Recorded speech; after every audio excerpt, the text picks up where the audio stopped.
예수님의 예언의 말씀대로 지금 이 시대에도 불법이 성하고 사랑이 식어졌습니다. 그 예수님의 마태복음 그 말씀은 불신자들에게 대한 말씀이 아니라 예수님을 믿고 따르는 제자들 그리스도인들에게 향한 예언의 말씀입니다. 그 예언의 말씀대로 지금 우리 기독교인들이 불법을 행하고 사랑이 식어졌다. 그래서 우리가 진정 예수님의 말씀대로 내 안에 주님을 향한 사랑이 식어지고 이웃을 향한 내 사랑이 식어져 가고 있다는 것을 영적 분별력을 가지고 인식하고 깨닫고 인정한다면은 주님을 향한 사랑병에 걸리는 게 얼마나 중요하고 얼마나 시급한지 깨닫게 될 수밖에 없습니다. 주님을 향한 첫사랑, 그 이유는 주님이 먼저 나를 사랑하셨기에 주님께서 다가오시고 주님께서 예수 그리스도의 그 복음 기쁜 소식을 듣게 하여 주시고 예수님을 믿게 하여 주셔서 그 구원의 사랑의 은혜에 감사, 감격, 감동, 눈물 흘렸던 그 첫사랑을 경험한 그 순간을 우리 각자가 기억하고 있다면은 그때 주님의 사랑을 경험하고 그 구원의 십자가의 사랑을 깨닫게 하셨을 때 성령께서 너무나 감동, 감사, 감격의 눈물 속에서 헌신하면서 주님만을 위해서 살겠다고 생명을 다 바쳤던 그 순간, 그 첫사랑을 경험한 때하고 지금하고 우리가 뒤돌아보고 비교할 때 그 첫사랑이 깊어지고 더 넓어지고 더 많아지고 높아지기보다 좀 가벼운 사랑이라 할까, 좀 변질된 사랑이 아닌가 하는 자신을 뒤돌아볼 수 있는 시간도 매일 가져야 된다고 생각합니다. 저는 이번 주 이렇게 토요일까지 한 6일 5, 6일 지내오면서 이런저런 있었던 일들, 또 만남들, 또 어제 같은 경우는 이제 저희 어머님의 85세 생신을 식탁 형제들하고 식사하면서 대화하면서 돌아오면서 제가 위대한 어머니, 나의 어머니, 나의 어머니는 위대하시다, 위대한 나의 어머니라는 제목 아래 묵상하다가 집에 돌아와서 글을 썼습니다. 왜 내가 볼 때 내 어머니는 위대한 어머님인가, 나에게는 적어도. 그랬을 때 첫 번째로 생각난 단어가 희생이었습니다. 둘째 아들 제가 볼 때 어머니의 사랑은 왜 위대하냐면 어머니의 삶은 희생의 삶이라고 생각하기 때문입니다. 처녀 때부터 또 아버님과 결혼해서 또 저희 세 자녀를 양육하면서 평생 또 목회도 그렇고 희생하셨다. 희생의 사랑을 둘째 아들로서 묵상하고 생각할 때 내 어머니는 참 위대한 어머니다. 이렇게 한 4-5가지로 왜 내 어머니가 위대한지를 글을 썼습니다. 그래서 나눴습니다. 이렇게 한 주간 살아오면서 만남을 통해서도 묵상을 통해서도 하나님의 사랑을 어머니를 통해서 나타내 주신 그 사랑을 기억하고 묵상하면서 이러한 사랑의 묵상을 통해서라도 발버둥 치는 조금이나마 사랑병에 걸리고 싶어서 제가 수요 예배 때 사랑병에 걸리기 위해서는 오늘 본문 2장 3절에 보면 내가 그 그늘에 앉아서 심히 기뻐하였고 그 열매는 내 입에 달았도다, 이렇게 개역개정에 써 있는데 이 말씀의 의미 적용은 우리 신부된 교회가 신랑 되신 예수님의 그늘에 앉아서, 그것을 제가 마리아가 예수님 발 아래에 앉아서 주님의 음성, 예수 그리스도의 복음을 듣고 심히 기뻐해야 된다. 이러한 첫 번째 사랑병에 걸리기 위해서 어떻게 되느냐, 교훈을 받았습니다. 그런데 이 교훈의 말씀을 나 자신에게 비춰보고 여러분들은 여러분들의 자신에게 비춰볼 때에 마리아처럼 예수님의 발 앞에서 밑에서 주 음성 외에는 더 기쁨이 없는가, 나의 신앙의 여정에. 주님의 음성을, 복음을, 기쁜 소식을 듣는 것을 기뻐하는가, 그 말입니다. 무슨 음성 소리를 들으면서 우리가 기뻐하는가? 우리의 육신은 여러 가지 세상의 이런저런 것들을 듣고 기뻐할지 모르지만 전도서의 말씀처럼 우리의 영혼은 영원을 사모하게 예수 안에서 새로운 피조물로 지어졌습니다. 그래서 영혼을 주님의 사랑으로 나의 자신의 영혼을 사랑해서 사랑하는 자는 예수 그리스도의 기쁜 소식, 복음을 듣고 우리의 영혼이 기뻐할 수밖에 없다는 겁니다. 그래서 우리가 수요일 날 예수님을 향한 사랑의 병에 걸리기 위해서, 예수님을 향한 사랑병에 걸리기 위해서 어떻게 되느냐, 예수님의 신랑 되신 예수님의 교회는, 신부된 교회는 그늘에 앉아서 예수 그리스도의 복음을 듣고 심히 기뻐해야 된다. 이 말씀을 오늘 토요 새벽기도에 적용하자면 상징적으로 이 본당, 토요 새벽기도 하나님 앞에 드리는 이 본당을 예수님의 그늘로 삼고 그 그늘에 앉아서 주님의 종을 통해서 아가서 2장 3절에서 5절 말씀을 들을 때 예수 그리스도의 기쁜 소식, 복음을 듣고 내 영혼이 기뻐할 때에 우리는 주님을 향한 사랑병에 걸릴 수 있다, 그 말입니다. 오늘 토요새벽기도 마지막으로 두 번째, 세 번째 교훈, 우리가 어떻게 해야 예수님을 향한 사랑병에 걸릴 수 있을까? 4절 말씀과 5절 말씀 중심으로 두 번째 교훈과 세 번째 교훈을 받고자 합니다. 두 번째 교훈은 아가서 2장 4절에 그가 나를 인도하여, 신랑 되신 예수님이 신부된 우리 교회, 예수님을 믿는 구원받은 성도들을 인도하여 어디로 들어가느냐? 잔치집에 들어가니 그 사랑은 내 위에 깃발이로다. 깃발이로구나. 여기서 깃발, 배너, 깃발이란 보호, 신랑 되신 예수님이 신부된 교회를 보호함을 말씀하고 있는데, 우리가 이 둘째로 4절 말씀 중심으로 받는 교훈은 어떻게 해야 우리가 사랑병, 예수님을 향한 사랑병에 걸릴 수 있을까? 그 두 번째 교훈은 우리는 예수님의 잔치집에 들어가야 한다는 겁니다.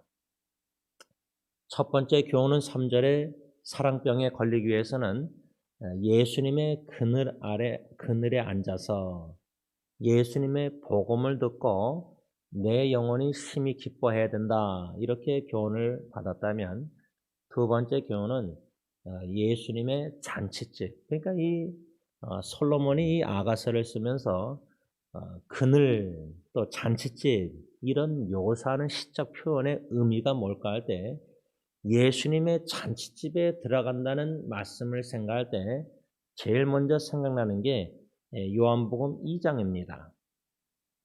요한복음 2장에 보면은 가나안 혼인잔치가, 우리가 가나 혼인잔치가 있는 것을 알 수 있습니다.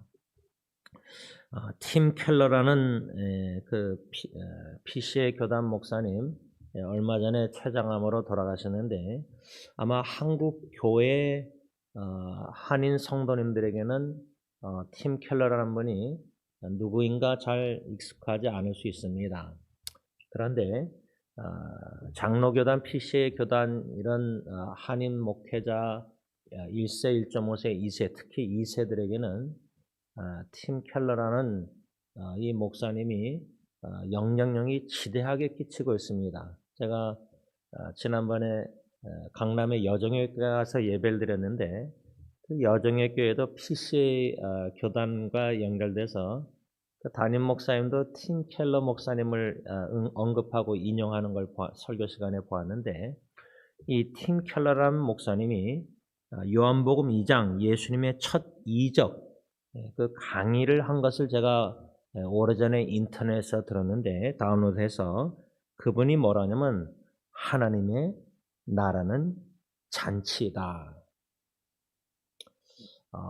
이것을 좀 쉽게 이해하려면은 하나님의 나라는 결혼잔치다, 뭐 돌잔치다, 여러분들의 손주나 뭐 자녀나 예를 들면 이런 식으로 적용하자면 잔치에는 셀레브레이션이 있습니다.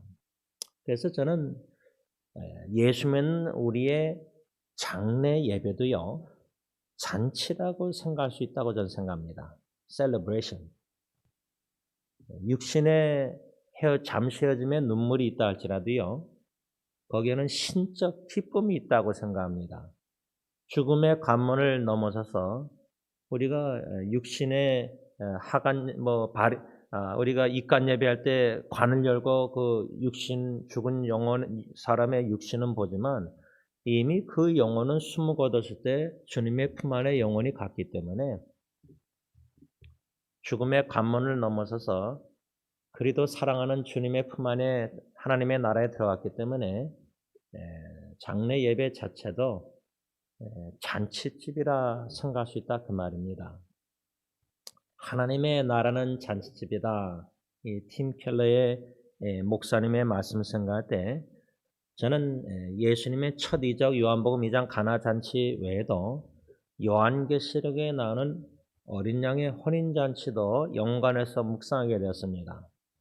이 땅에 예수님이 이적을 이룬 가나 잔치 외에도 우리의 삶 속에도 이루시는 여러 가지 영혼 구원에 대한 이적에 관한 잔치를 벌이시면서 결국에 가서는 어린 양의 혼인 잔치인데 누가복음 15장의 세 가지 비유 중에 마지막 세 번째 탕자의 비유도 결국 허랑방탕하다가 멀리서 다 허비하고 아버지의 자기에게 유산 다 허비하고 돌아올 때 아버지는 잔치를 벌입니다. 왜? 죽었던 아들이 살아났기 때문에. 그 말은 죽었던 허물과제로 죽었던 저와 여러분들 에베소 2장 1절 하나님이 사랑하셔서 예수님 독생자 십자가 내오셔서 예수님의 복음을 듣고 예수님 믿고 우리가 구원받아서 죽었던 영혼이 살았지 않습니까? 새 생명을 얻었지 않습니까? 그래서 한 영혼이 돌아올 때마다 한 드라마커 한 양, 잃어버린 양 찾을 때마다 하나님의 나라에서는 천국 잔치가 벌어지고 있습니다. 그런데 예수님이 다시 오셔서 재림 때 영광스러운 몸을 입고 또 호련히 변화돼서 우리가 천국의 하나님의 나라에 들어갈 때는 어린 양의 혼인잔치, 신랑 되신 예수님과 신부된 교회가 어린 양의 혼인잔치에 참여한다. 얼굴과 얼굴을 맞대고 볼 것이다. 예수님을. 이러한 하나님의 나라는 잔치집이다. 이 팀켈러의 목사님 말씀을 생각할 때 이 4절에 그가 나를 인도하여 신랑 되신 예수님이 신부된 교회를 인도하여 어린 양의 혼인 잔치집에 들어간다. 앞으로 들어갈 것이다. 미래형으로도 생각하지만 이미 하나님의 나라가 임한 바 왕이신 하나님을 모신 우리 마음에는 우리가 하나님의 나라가 이미 임하지 않습니까? 주님께서 저와 여러분들을 인도하셔서 하나님의 나라 잔치집에 참여케 이미 하셨고 오늘도 지금 이 순간도 하나님의 나라가 여기에 임하여 우리 모임에 임하여 공동체 두세 사람이 모인 것에 주님이 함께 하시면 왕이신 주님이 함께 하신 그곳이 우리 공동체 이 예배 기도의 모임이 하나님의 나라가 여기 임해서 여기가 바로 성령께서 저 사람들을 잔치집으로 인도하신 겁니다. 하나님의 은혜 보좌 앞으로 인도하심을 받으면은 여기에서 중요한 거는 하나님의 나라 그 잔치집은 기쁨과 셀러브레이션 축제가 있지만은 왜 기쁨과 축제가 있느냐? 예수님의 그늘에 앉아서 복음 예수님의 말씀 음성을 듣고 그 사랑 주님의 구원의 사랑을 경험하기 때문에 진정한 신적 기쁨이 있는 겁니다. 제가 이번에도 한 주간 살아오면서 좀 고민하고 생각하고 자성찰하고 양심의 찔림과 회개와 자복 여러 가지 이런 일상생활을 살아오면서 무엇을 좀 생각하게 됐냐면 진정한 구원의 사랑의 놀라운 기쁨이 제 56세 인생 동안의 신앙생활에 언제 깊이 넓게 성령님이 깨닫게 하시냐면 첫째는 1987년도 그 수련회 때 제가 부르심을 받고 구원받고 그때 이제 첫 번째로 느꼈지만 두 번째는 첫째에게 죽고 뼈가루 뿌리고 돌아면서 섰습니다. 육지로. 그때 구원의 사랑을 찬양케 하셨습니다. 영어 복음성가를. 이것을 제가 잊지 못하기 때문에 간증을 자꾸만 반복해서 하는 건데 듣기 싫을 수가 있지만은 저는 죽을 때까지 이 간증을 안 할 수가 없습니다. 왜? 그때 그 정도 극심한 자식 잃은 고통 속에서 성령님께서 시편 63편 3절 약속의 말씀을 성취하셔서 주의 인자하심이 아기의 생명보다 나음으로 아버지의 입술이 주님을 찬양할지로다 적용. 그렇게 성취하셨거든요. 그러면은 잔치집에 들어가서 하나님의 구원의 놀라운 사랑을 경험한다. 그럴 때 예수님을 향한 사랑병에 걸린다. 그러면 저는 그런 구원의 사랑을 그렇게 대학교 때 하고 첫째에게 죽었을 때 두 번 깊이 넓게 많이 성령이 경험케 하셔서 찬양케 하셨는데 여러분들은 어떻습니까? 여러분들의 하나님의 구원의 사랑을 언제 어디서 경험하셨습니까? 여러분들의 잔치집은 어디입니까? 그래서 제가 장례식도 주님 안에서는 잔치집이 될 수 있다. 왜? 장례식 때 그 그늘에 앉아서 주님의 종들의 발인 예배, 하간 예배, 입간 예배, 위로 예배, 천국 환승 예배 이 예배를 통해서 또 조사를 통해서도 주님의 복음 음성을 듣고 그 장례식 4번의 예배를 잔치집으로 삼게 하셔서 주님의 구원의 사랑이 얼마나 놀라운지를 묵상케 하시고 깨닫게 하신다는 겁니다. 그래서 사랑하는 사람을 떠날 때 마음이 아파서 슬픔도 있지만은 그 눈물보다 신적 기쁨에 더 충만한 겁니다. 또 하늘나라의 소망이 더 커질 수밖에 없습니다. 또 주님을 믿는 믿음에 더 붙잡고 견고히 설 수밖에 없습니다. 이러한 잔치집으로 신랑 되신 예수님이 저와 여러분들을 매일매일 순간순간 인도하고 계시다. 그 잔치집에서 주님의 구원의 사랑을 자꾸만 우리에게 알려주시길 원하시는 주님의 마음 어떻습니까? 이러한 잔치집에 주님의 잔치집에 한 5, 6일 살아오시면서 이번 주에도 경험하셨는가? 저는 어머님과 어제 식사하면서 제가 어머님은 제가 볼 때 참 하나님께 축복을 많이 받은 분이십니다. 그랬더니 거럼 그러시더라고요. 그러시면서 왜 하나님께 많은 축복을 받았다고 제가 생각하냐? 나름대로 있는데 그 말은 제가 안 했는데 어머니께서 간증을 하셨습니다. 가난한 속에서 내 자녀들만은 하나님께서 축복하셔서 남에게 베풀며 사랑하는 자들이 되게 하옵소서. 그리도 간절히 기도하시는데 응답받으셨다 뿐만 아니라 5 손주들을 향한 기도도 응답받으셨다. 그래서 나는 축복받은 사람이다. 그래서 제가 안 그래도 장례식부터 해서 이번 주는 제가 오늘도 새벽기도 오면서 유튜브를 제가 운전하면서 위험하니까 그냥 부르면서 왔어요. 축복의 사람 시편 83편. 주께 힘을 얻고 그 마음에 시온의 대로가 있는 그대는. 제가 참 좋아하는 복음성가 중에 하나인데요. 얼마나 하나님의 잔치집에 주님의 잔치집에 인도함을 받아서 주님의 폭포수 같은 구원의 사랑과 은혜와 축복을 우리가 얼마나 많이 이미 받았는지를 누리는 성도의 삶에는 매일매일이 잔치집이라는 겁니다. 비록 슬픔이 많은, 아픔이 많은, 죄악된 일이 많은, 실망도 많은 자신에게 그런 세상이지만 매일매일 주님께서 저와 여러분들을 가나 혼인잔치나 어린 양의 혼인잔치 앞으로 인도하시겠지만 우리 주님 신랑 주님은 신부를 얼마나 사랑하셔서 교회를 매일 주일 예배가 잔치집이 돼야 되고 수예배도 잔치집이 돼야 되고 토요일 새벽기도 잔치돼야 되고 성경 공부도 잔치집이 돼야 되고 주님이 그렇게 구원의 사랑을 자꾸만 우리에게.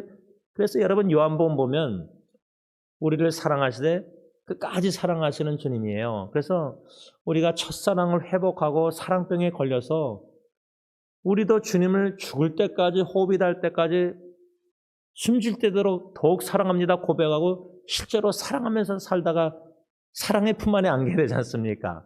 그 사랑이 변질되면 안 되고 주님을 향한 사랑이 더 깊어지고 더 고귀한 사랑으로 생명을 주님께 바쳐서 사랑하서 그 장례식이 참 예수님을 끝까지 사랑하다가 이 사람은 죽었다. 그래서 제가 이번 주에 한국의 안효정 사모님이란 분이 있는데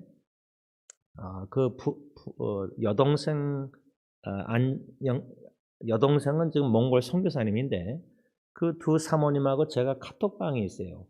근데 어떤 대화가 나왔냐면 좀 우리 김경애 사모님한테 좀 신뢰가 될지 모르겠지만 그 안효정 사모님이 우리 김경애 사모님의 먼저 떠난 막내 동생 간사님을 언급하면서 고심순 사모님이나 또 우리 간사님이나 또 그 안효정 사모님이 아는 어떤 분도 그렇고 저한테 그러던 목사님 그렇게 주님을 너무나 사랑하는 사람들은 주님이 좀 빨리 불러가시는 것 같아요. 예?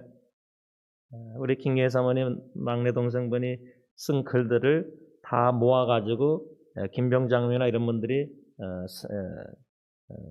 사랑할 시간밖에 없다는가 무슨 책을 썼잖아요. 그러니까 이 안효정 선교사님도 대학교 청년 때 그분의 책에 이제 간사님에게 영향을 많이 받은 것 같아요.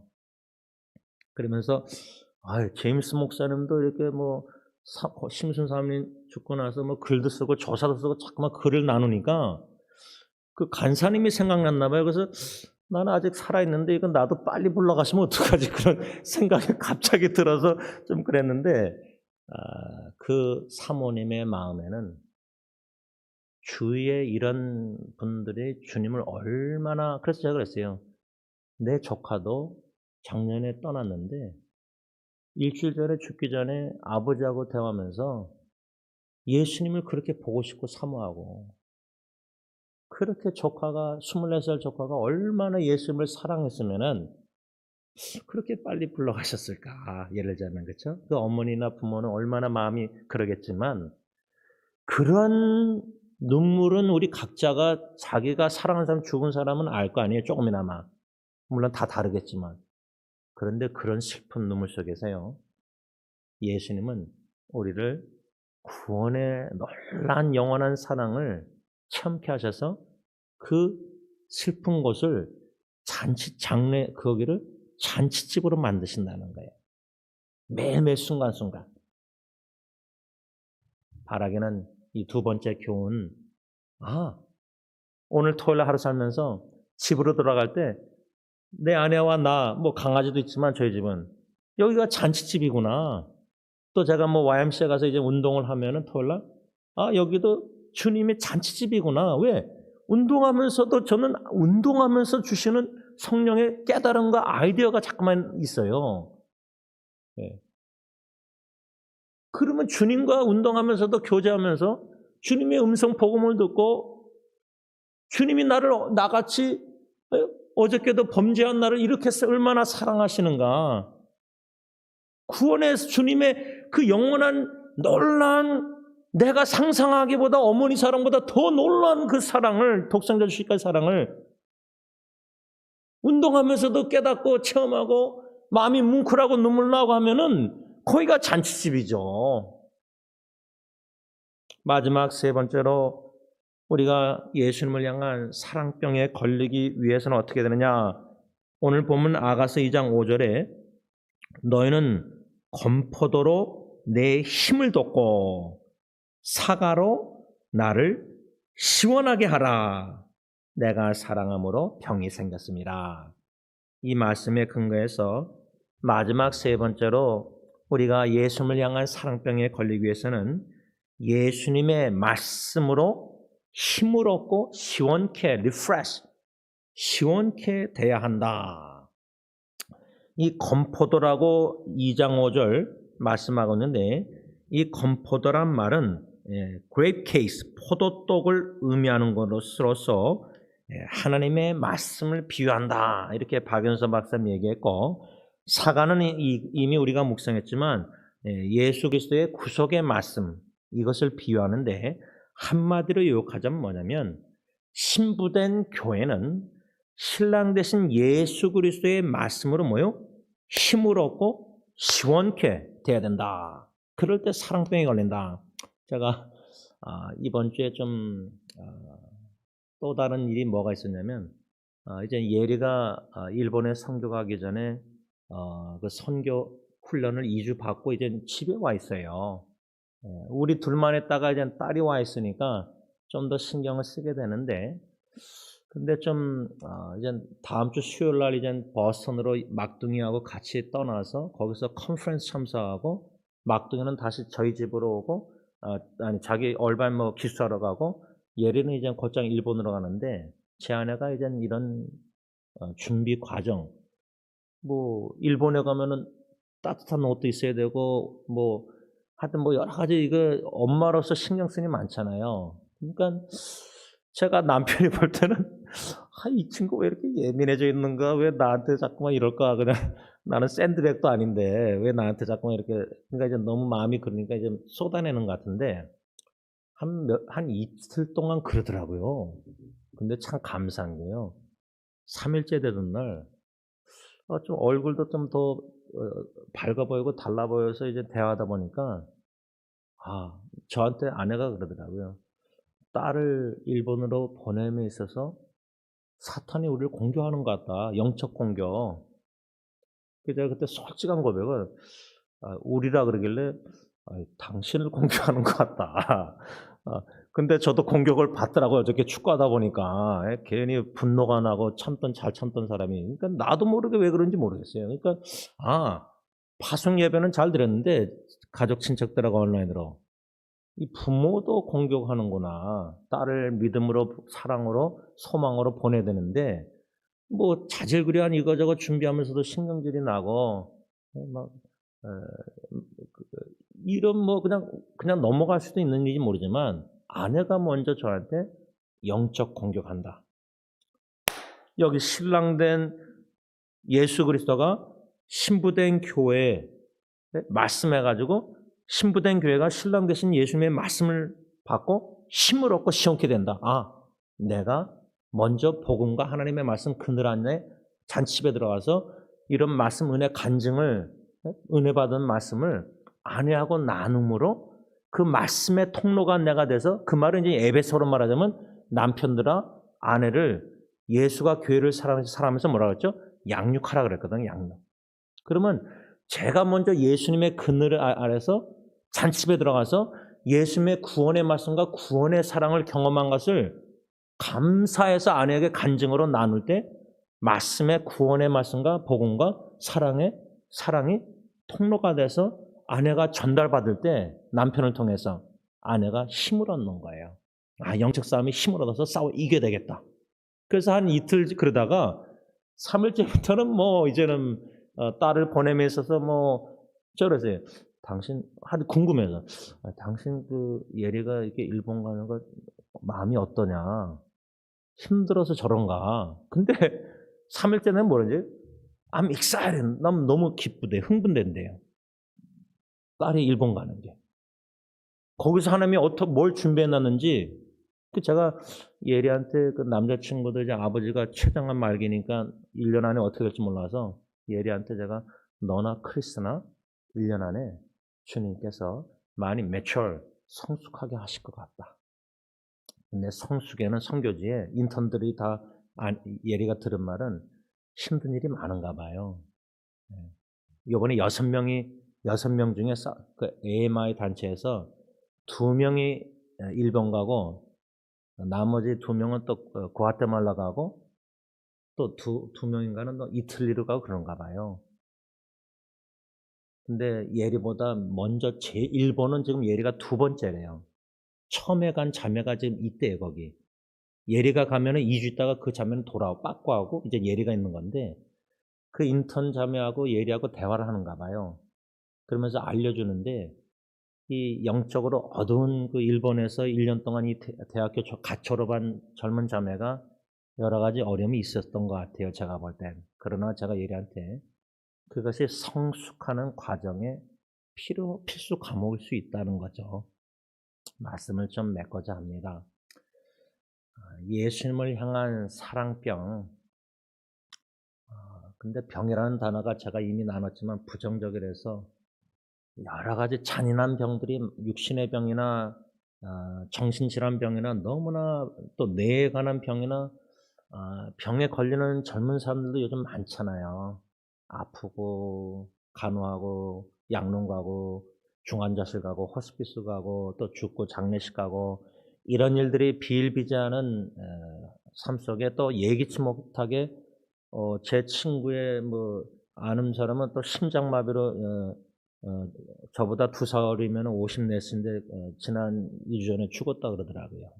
뭐 이런 일들이 소식이 계속 들리는 세상에 우리가 오늘 토요일 하루를 살아갈 때 3절, 4절, 5절 아가서 2장 예수님은 신랑 되신 예수님에게 향한 사랑병에 걸리기 위해서 신부된 교회 우리는 신랑 되신 예수님의 그늘 아래서 햇빛이 쨍쨍 뜨면 더운 날씨에 그 햇빛으로 인해서 그래서 동남아시아 더운 날씨 보면 뭐 긴소돼 있는 게 이 피부가 다 안 좋아지니까 그 정도로 햇빛이 쨍쨍하다는 것을 상징적으로 적용할 때 우리가 더우면 어떻게 햇빛 쨍쨍하면 뭐 모자 쓰고 우산 쓰고 하듯이 그늘을 좋아하잖아요.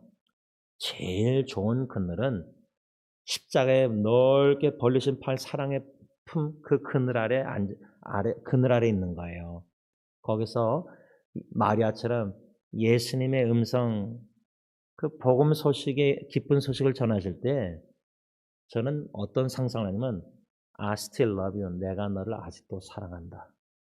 그 그늘에 앉아서 예수님의 음성을 기쁜 음성을 들으면서 나 같은 죄인도 아직도 너를 사랑할 뿐만 아니라 내가 너를 세상 끝날까지 사랑할 것이다. 더 나아가서 뭐죠?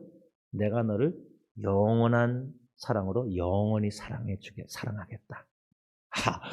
이거는 뭐 죽음보다 강한 사랑 아니에요. 영원한 사랑은 그냥 80, 100세까지 사랑하는 게 아니잖아요. 육신이 죽어서 거기서 끝나는 게 아니라 영원히 사랑하신다. 그 말씀과 그 사랑의 음성을 듣고 사랑을 경험할 때 우리는 힘을 얻습니다. 그리고 우리의 영혼이 세상에 여러 가지 죄악된 걸로 찌들릴 때 그 복음의 말씀, 사랑의 말씀, 사랑을 경험할 때는 힘을 얻고 리프레시, 우리 영혼이 시원케 돼야 돼요. 좀 시원해져야 돼요. 그럴 때는 육신의 질병 어떤 어려움도 넉넉히 이기고도 남고 우리의 삶뿐만 아니라 우리의 장래 예배를 통해서도 사랑의 주님께 영광을 돌릴 수 있다는 겁니다. 그런 축복이 저와 여러분들에게 있길 바랍니다. 기도하겠습니다. 사랑해 주님 감사합니다. 햇빛이 쨍쨍 찌는 광야 같은 참 이 험악한 죄악된 악한 세상에 하루하루 살아가면서 참 어둡고 슬프고 마음이 아프고 고통당하는 사람들, 또 나의 죄를 짓는 모습, 실망스러운 일도 많지만 그때마다 사탄이 얼마나 공격하는지 모르겠지만 그때마다 힘들고 어렵고 찌들릴 때 예수님의 십자가에 벌리신 품이 그립고 예수님의 발 앞에 앉아있던 마리아처럼 예수님의 그늘이 너무 시원케 하는 그늘이 좋고, 마치 요나가 참 그 요나서 4장에 햇빛이 동풍 쨍쨍 쬐서 고통당할까 봐 하나님께서, 창조자님께서 그늘을 지게 해주셨는데 우리의 인생에도 세상에 햇빛으로 인해서 힘들 때